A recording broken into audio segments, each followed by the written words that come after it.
have not consented to be in this video. How do you pronounce this word?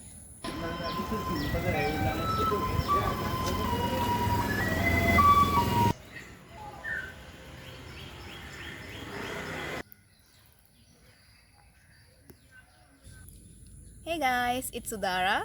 So today I'm on a bicycle exploring the neighborhood of Kotte. So Kotte is one of the two capitals of Sri Lanka. So this is where we are exploring today. And my main aim is to explore some historical ruins that are still remaining from the Kotte Kingdom era. However, if there are like any other cool places around the neighborhood, I'm open to that as well. So let's get exploring. So we are here in Kotte Viharaya. Let me show you. So Kotte Viharaya is actually a less popular archaeological monument in the Kotte area. When you say archaeological places in Kotte, most of the people would either talk about the Gal Ambalama or the tunnel junction that you can find in Kotte Ananda Shastralaya, places like that. But this is a less known, however, is a gem hidden in the Kotte area. So these kind of stupas are known to be tombs of important people. So they believe this might be the tombs of King Parakramabahu VI and his queen's tomb, but there's no proper evidence regarding that, and this was found during 1940s. So, and you can see some ruins of a image house. So this is what's remaining from the image house, and these are the tombs. So you have one big tomb and a smaller one. So this kind of monuments are not made for religious purposes. So if you're coming to Kotte Viharaya, you have to come through the monastery. So that way if you're coming in a vehicle, you can park it and come here. So it's very interesting to see, guys, all within the Colombo district you can see archaeological sites like this. So usually people would think you might have to go to Anuradhapura or Polonnaruwa, where like famous archaeological ruins are still there, to see sites like this. But all within Colombo you have interesting gems like this. Let's see where we are going to explore next.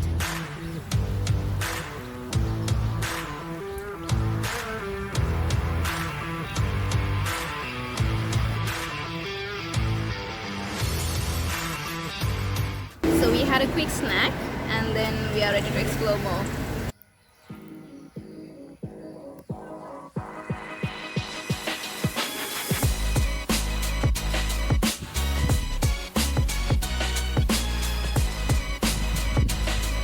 So this is the Kottubam area, part of the bastion. You can see that throughout you have little stones mentioning that it is an archaeological site. Another one, and you can see there's another one over there. It's so weird that how it feels like I am in a village, but I am so close to the main city. Another one here.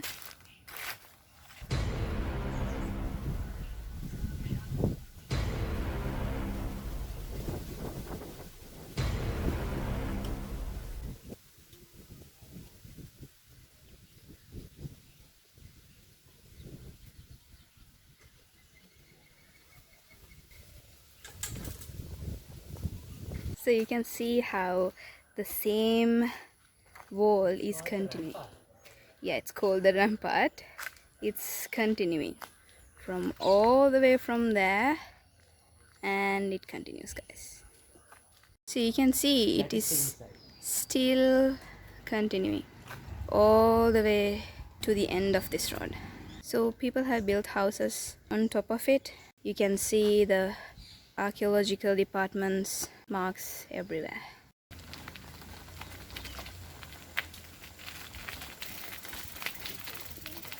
So you can see how the rampart is ending at that very end with that house.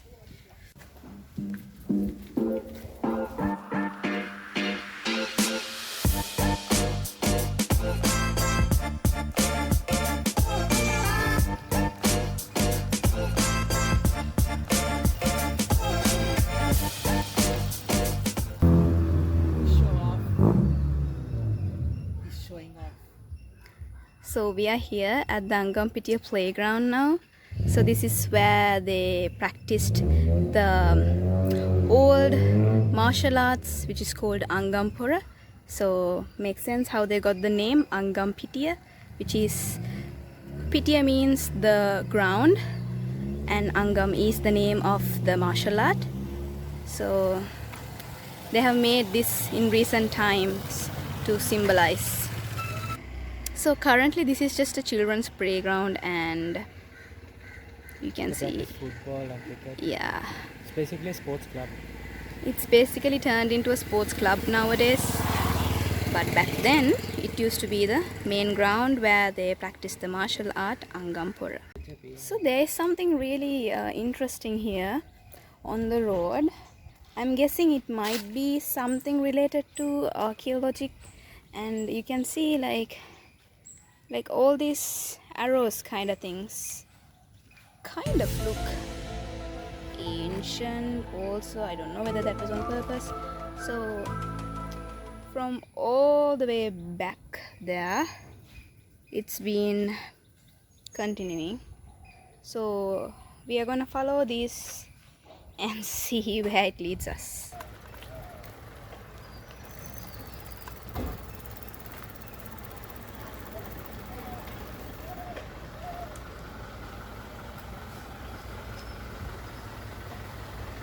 Guys, these arrows stopped from here. It led us nowhere but this door. It's a modern day house, so I don't know if any of you all know what this means, if any of you all know whether this is a significant thing or it's just you know, for decorations of the road or whatever the purpose. Just let me know in the comments. Look what we found, guys. Again you have arrows. So I'm guessing at this point this must be just to show the pathway to archaeological monuments, because we are on our way to see another archaeological site, and again this is what we find. So maybe it's just a guide to show us the road. What do you all think?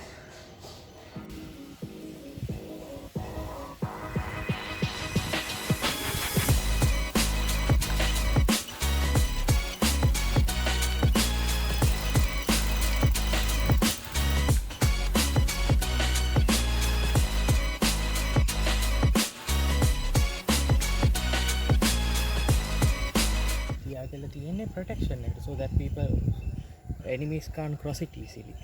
Huh. So this was filled with water and mud, and even swimming was hard because it was very muddy. It wasn't just a water line, it was a very marshy, swampy thing, so that if they step in, they'll sink. Yeah, it's a huge slope. I don't know whether you all can see properly because of the greenery. It's very steep, guys, so even if you like walk down, it's not possible for you to walk back up. So it goes from all the way from there to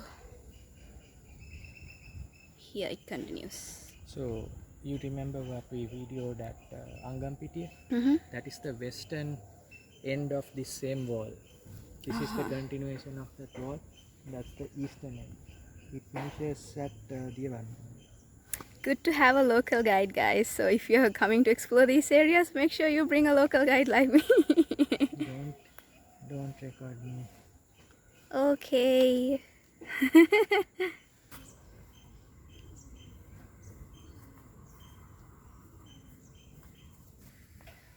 Tired.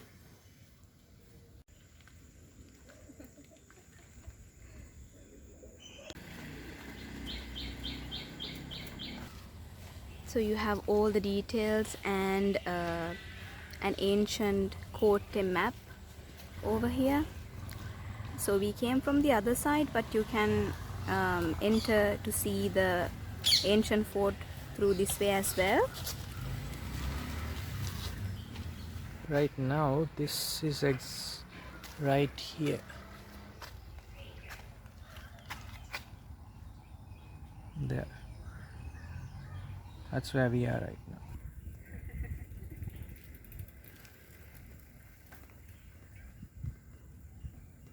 Join us as we embark on this journey around the ancient kingdom of Kotte in search of the ruins, in search of the heritage.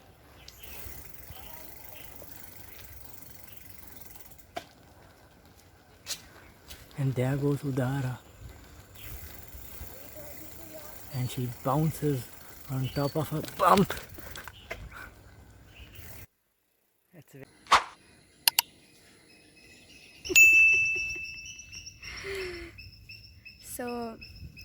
So we are here in one of the oldest schools in Sri Lanka, which was built in 1822. It's called Sri Jayawardhanapura Mahavidyalaya, also known as CMS College. So there are two. Why are you bothering me? It's CMS, which was recently renamed as Sri Jayawardhanapura Mahavidyalaya. Ah, really? I It's a thought. new name. It's Okay. originally Okay. Stuti. You can see that I have a very pandita quotes here. So we are here in CMS College, which was recently renamed as Sri Jayawardhanapura Mahavidyalaya. This is one of the oldest schools in Sri Lanka, which was built in 1822. And we have two archaeological sites here inside the school itself. One is from the Kotte Kingdom era and other is from the 18th century. Really? What's... So he's saying there's three. The opening of the underground tunnel is also inside the school. Oh, really? One opening of the underground tunnel. So CMS is situated outside of the... It's okay. People want to see who's talking. No. CMS CMS is situated outside of the Kotte fortress. So from inside to outside there were a tunnel system. So this tunnel system led to the colonna where. So the exit can be found, but it was sealed off in the 1960s. The first site would be this old Natri. People believe that Sri Rahula Thero wrote Salalihini Sandeshya under this tree. However, there is no archaeological evidence to support this claim. People also believe that this is a sacred place where miracles happen, so people come here to do offerings and pray for their wishes. And right next to it, we have the Lambrick Hall. Lambrick Hall is a unique blend of Dutch and traditional Sri Lankan architecture. The central hall is bordered by verandas on all four sides. They are supported by two rows of columns, round brick pillars reflecting Dutch influence on the exterior, and wooden pillars reflecting the Kandyan style on the interior. The building features three primary entrances with rectangular wooden doors and overhead wooden bars for ventilation. The windows share a similar architectural style. However, one of the main features would be having a roof composed of four sloped sections. The Lambrick Hall was constructed in 1822 by the Reverend Samuel Lambrick, and it was used to provide Christian missionary education by the Church Missionary Society, and that is how it got the name Christian Missionary College.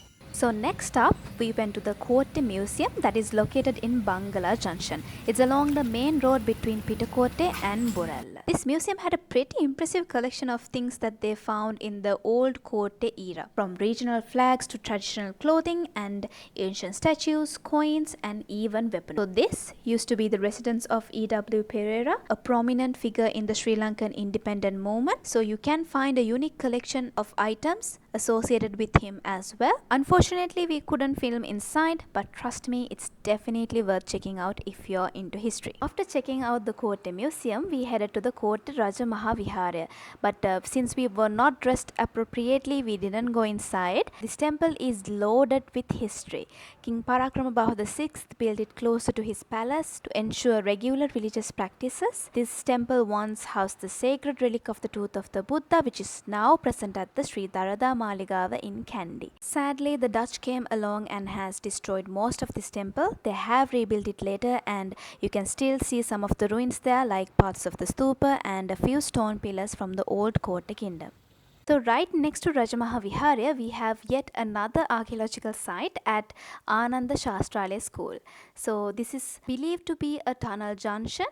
According to the Department of Archaeology, this tunnel might have originally stretched all the way to the Fort Harbour. These tunnels were super important back in the day, especially during wars, to serve as escape routes for families and women, and also used for surprise attacks. While there isn't any solid archaeological proof to say that this definitely is the tunnel junction, its underground location and the surrounding trees make it feel like the perfect secret exit.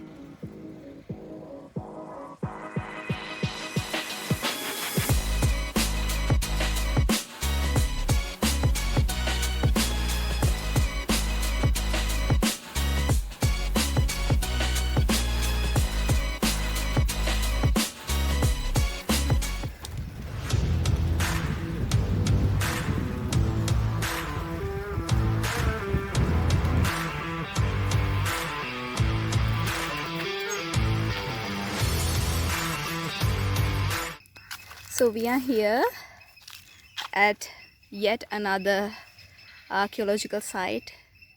This is considered either the palace of Lord Alakeshwara, who is the founder of Kotte Kingdom. It might be either his tomb or part of his palace. Yet another hidden gem in Kotte from Kotte Kingdom era.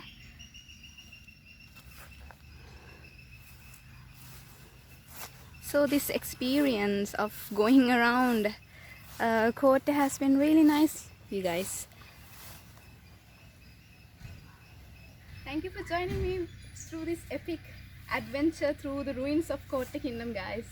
So I'm about to end this journey. So I'll be bringing more videos like this. So if you're interested, please stick around and consider subscribing. If you know more cool places like this that I could explore, leave them in the comment section below.